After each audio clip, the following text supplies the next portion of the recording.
चलिए खबरों की शुरुआत करते हैं और सबसे पहले बात करेंगे महाराष्ट्र की, जहां महाराष्ट्र के पुणे में एनसीपी के पूर्व पार्षद की हत्या की खबर है। पूर्व पार्षद वनराज आंडेकर की गोली मारकर हत्या कर दी गई है।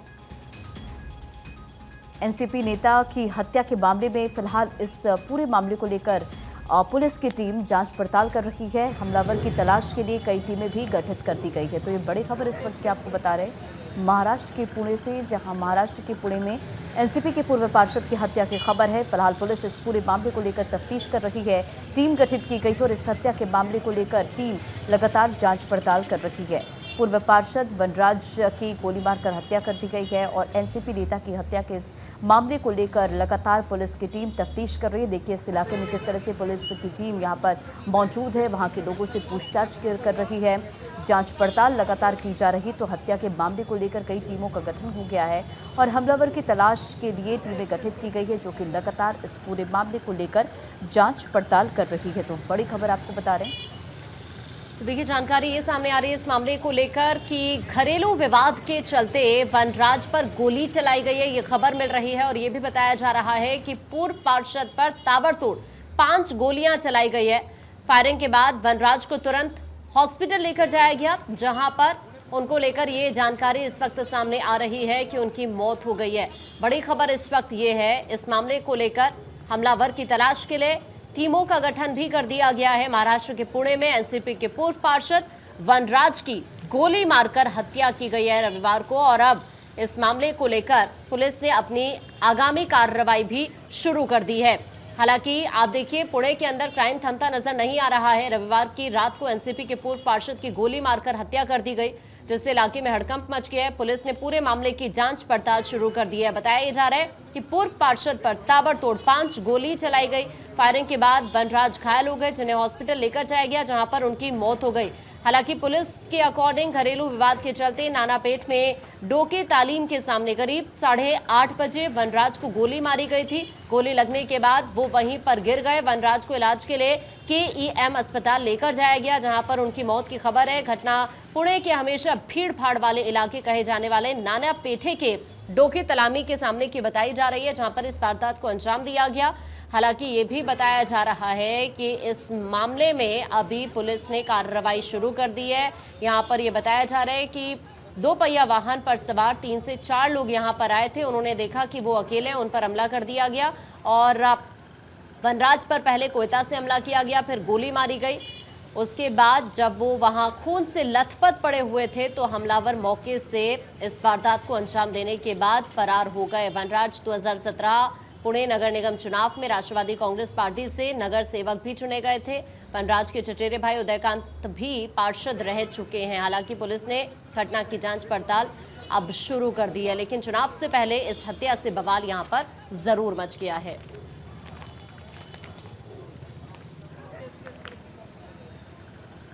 और इसी बीच यूपी से बड़ी खबर है, जहां पर देवरिया में दिखा है रफ्तार का कहर। थाने की बाउंड्री तोड़कर अंदर ट्रक घुस गया, पेड़ से ये ट्रक जा टकराया। ये ट्रक जो कि मवेशियों से लदा हुआ था, तस्वीरें आप देख पाएंगे। हालांकि हादसे में किसी के हताहत होने की खबर नहीं है। तो रफ्तार का कहर उत्तर प्रदेश के देवरिया में देखने को मिला है और ये तस्वीरें आप देख पाएंगे। इस ट्रक में मवेशी लदे हुए थे, लेकिन गनीमत रही कि कोई बड़ा हादसा नहीं हुआ, किसी के हताहत होने की जानकारी नहीं है। थाने की बाउंड्री तोड़कर ये ट्रक बेकाबू होकर अंदर जा घुसा और देख पाएंगे आप कि एक इसमें बाइक भी इसकी चपेट में आ गई है। जो बाइक वहां पर खड़ी हुई थी वो बाइक भी इसकी चपेट में आ गई है। लेकिन ये तस्वीरें आप देखिए, बड़ा हादसा हो सकता था, लेकिन गनीमत रही कि कोई बड़ा हादसा नहीं हुआ है।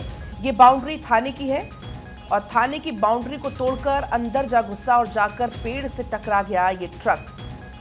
तो रफ्तार का कहर देवरिया में देखने को मिला है। गनीमत ये रही कि कोई बड़ा हादसा नहीं हुआ। बड़ा हादसा होने से टल गया, क्योंकि इस ट्रक में मवेशी भरे हुए थे, उनको भी काफ़ी नुकसान पहुंच सकता था।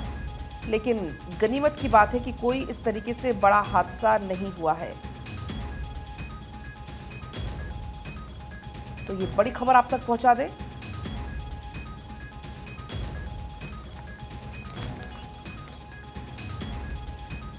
और चलिए आगे बढ़ते हैं, बात कुछ और खबरों की करते हैं। आंध्र में भारी बारिश से बाढ़ जैसे हालात हो चुके हैं। सीएम ने बाढ़ प्रभावित इलाकों का जायजा लिया है।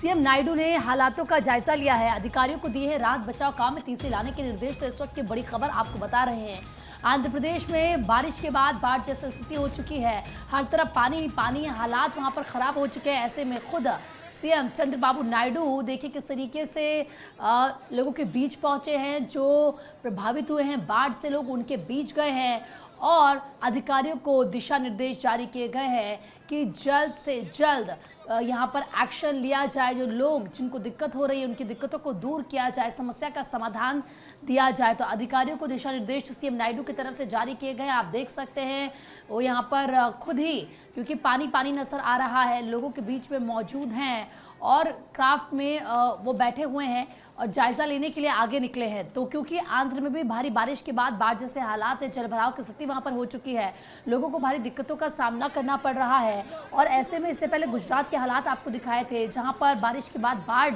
की स्थिति हो गई थी, और अब ये आंध्र की तस्वीर है।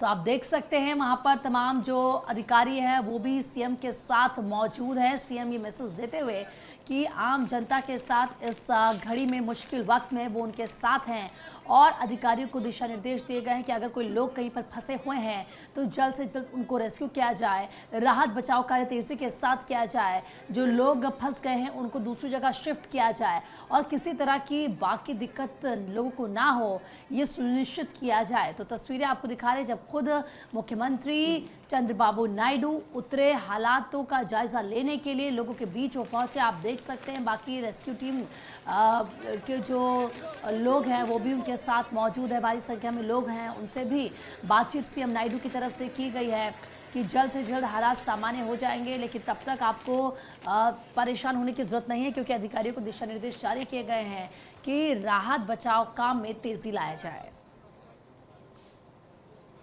तेलंगाना में बाढ़ बारिश से हाहाकार मचा हुआ है। डिप्टी सीएम ने बाढ़ प्रभावित इलाकों का जायजा भी लिया है। खम्मम में बाढ़ से हालात बेहद ही खराब नजर आ रहे हैं। अधिकारियों को उन्होंने दिशा निर्देश भी यहां पर दिए, राहत बचाव कार्य में तेजी लाने के निर्देश देते हुए यहां पर वो नजर आए।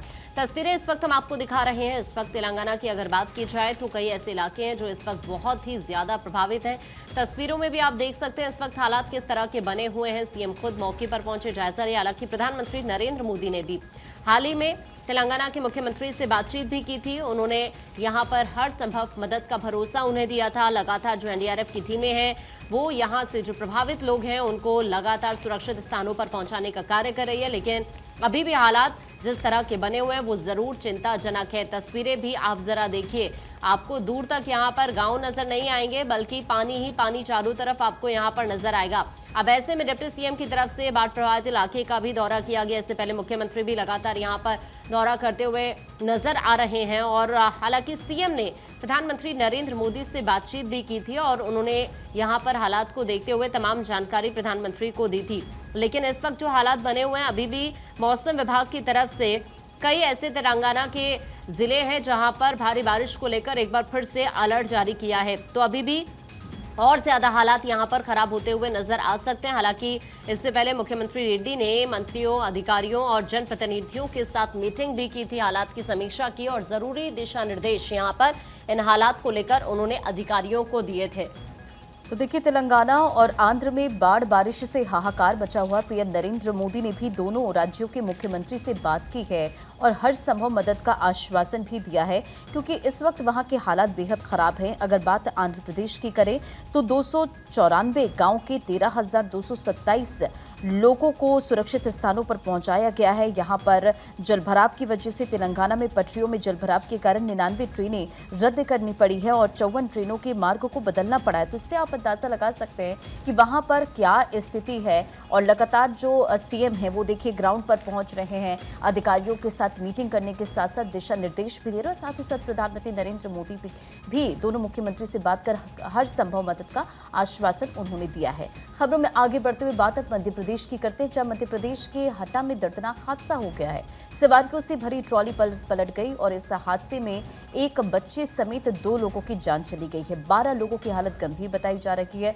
फतेहपुर के पास ये दर्दनाक हादसा हुआ है। तो बड़ी खबर आपको बता रहे, जहां मध्य प्रदेश के हटा में दर्दनाक हादसा, और इस हादसे में बच्चे समेत 2 की जान चली गई है। 12 लोग गंभीर रूप से घायल हो गए। फतेहपुर के पास ये हादसा हुआ। देखिए, अस्पताल में सभी को एडमिट कराया गया, फिलहाल इलाजरत है। सभी के परिवार वहां पर मौजूद नजर आ रहे हैं। तो दर्दनाक हादसा, जहां सवारियों से भरी ट्रॉली पलटी। इस हादसे में एक मासूम समेत 2 की जान चली गई है। 12 लोग बताए जा रहे हैं कि इस हादसे में घायल हुए हैं। हालत गंभीर बताई जा रही है। पुलिस की टीम भी मौके पर मौजूद है, जांच पड़ताल कर रही है। फतेहपुर के पास ये हादसा हुआ और इस हादसे में एक मासूम समेत 2 की जान चली गई है। तो सवारियों से भरी यह ट्रॉली पलट गई, जिसमें 3 लोगों की मौत की खबर है। 12 गंभीर रूप से घायल हो गए हैं।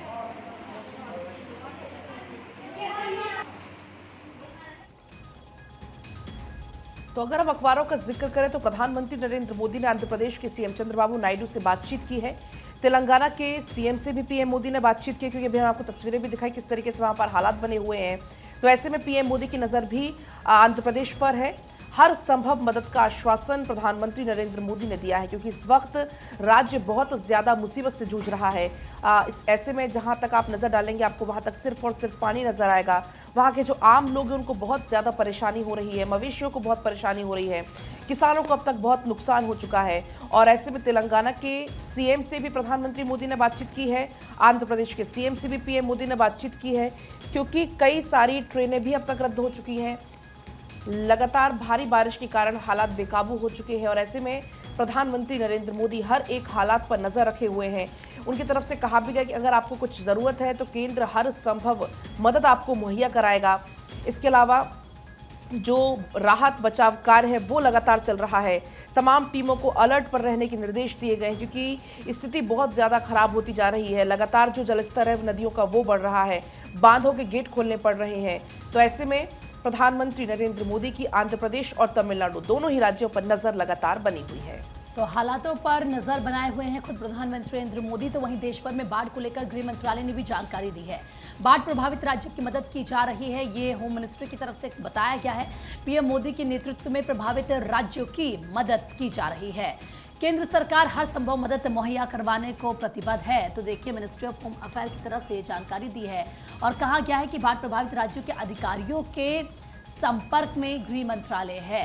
तो देखिए किस तरीके से एक तरफ प्रधानमंत्री नरेंद्र मोदी खुद नजर बनाए हुए हैं और इसी बात की जानकारी गृह मंत्रालय की तरफ से दी गई है और ये कहा है कि राज्यों के अधिकारियों के संपर्क में होम मिनिस्ट्री है, गृह मंत्रालय है, हालातों पर नजर बनाए हुए हैं। प्रधानमंत्री नरेंद्र मोदी के नेतृत्व में लगातार लोगों तक जो प्रभावित लोग हुए हैं बारिश से, उन तक मदद पहुंचाई जा रही है। तस्वीरें क्योंकि आप देखिए, चाहे आप इस वक्त गुजरात की बात कर लीजिए, वहां पर तो आप जानते हैं कैसे हालात हो गए थे, सेना को उतरना पड़ा कमान संभालने के लिए। और दूसरी तरफ इस वक्त हम बात साथ ही साथ आंध्रा की कर रहे हैं, तो आंध्रा में भी जो हालात हैं, यानी कि गुजरात और आंध्रा को लेकर खुद प्रधानमंत्री नरेंद्र मोदी सीएम से बात कर रहे हैं। दोनों ही राज्यों के उनको हर संभव मदद का भरोसा दिया जा रहा है, लोगों तक मदद पहुंचाई जा रही है। ड्रोन से ली गई तस्वीरों को जरा आप देखिए, जहां तक आपकी नजरें जाएंगी पानी पानी नजर आएगा और पूरे आंध्रा और पूरे गुजरात में ये हालात है।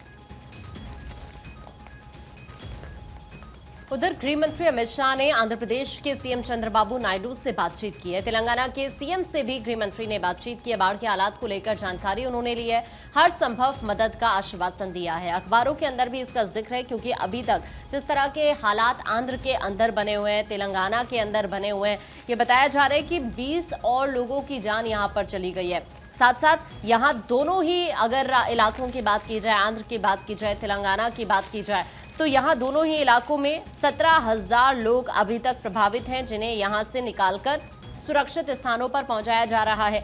और साथ ही अभी गृह मंत्री की तरफ से भी देखिए, दोनों ही राज्यों के मुख्यमंत्रियों से उन्होंने बातचीत की। उन्होंने कहा कि केंद्र सहायता में कोई भी कमी नहीं छोड़ेगा, ये आश्वासन गृह मंत्री की तरफ से दिया गया। पहले प्रधानमंत्री नरेंद्र मोदी ने भी दोनों ही जगहों पर मुख्यमंत्रियों से बात की, वहां पर जो हालात इस वक्त बने हुए हैं उनकी जानकारी प्रधानमंत्री ने भी ली और अब गृह मंत्री ने भी बातचीत की है। और साथ ही यहाँ पर देखिए, अभी जिस तरह के हालात बने हुए हैं, अभी भी बारिश इसी तरह से जारी रह सकती है, यानी और ज्यादा दिक्कतें दोनों ही राज्यों में हो सकती हैं।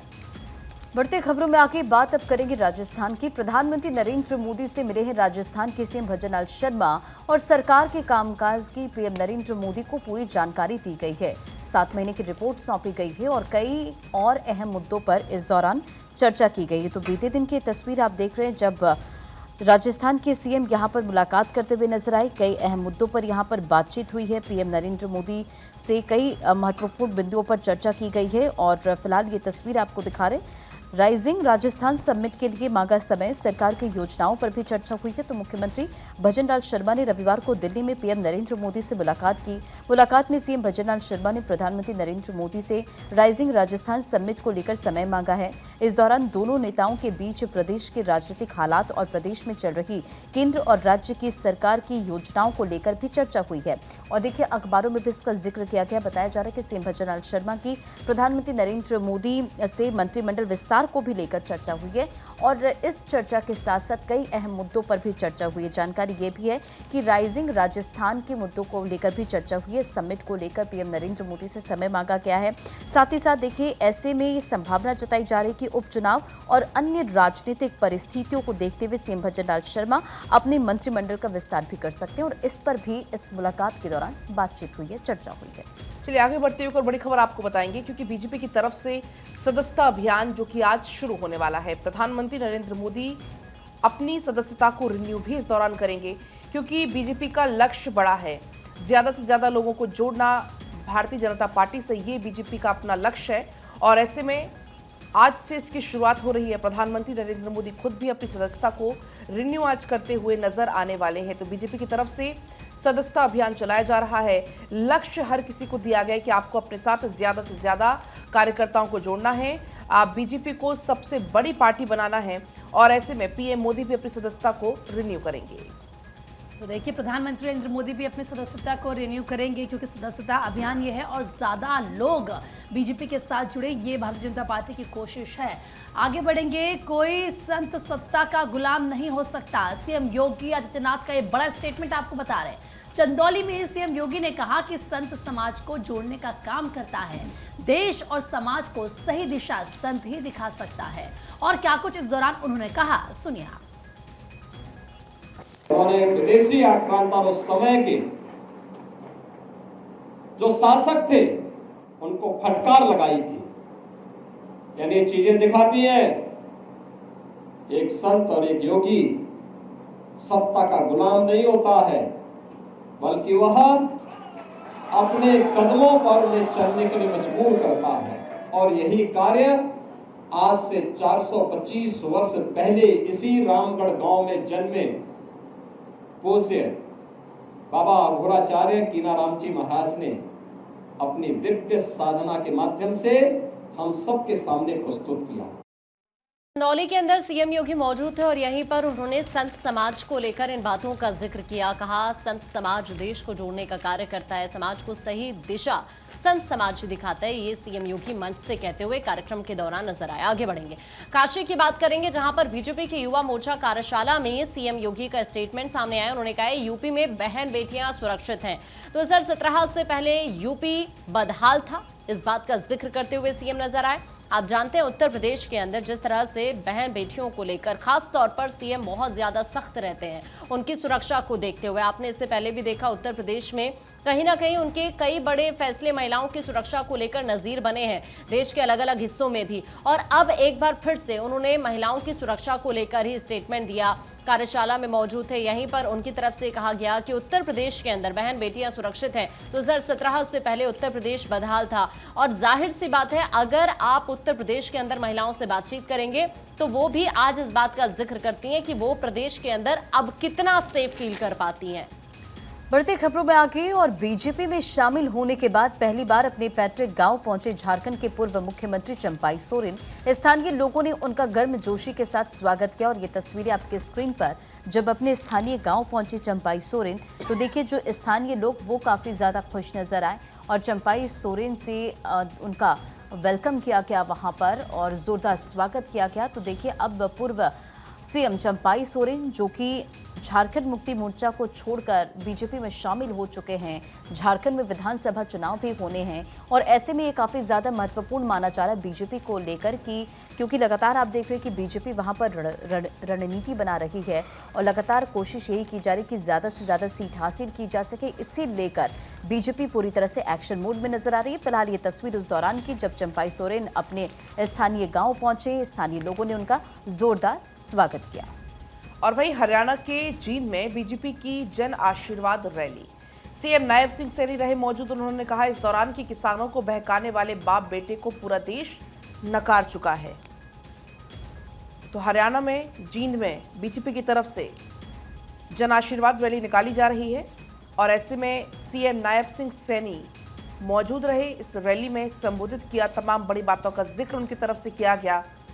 सीएम ने कांग्रेस पर तंज भी कसा, निशाना जमकर कांग्रेस पर साधा और कहा कि बाप बेटे को पूरा देश पहले ही नकार चुका है।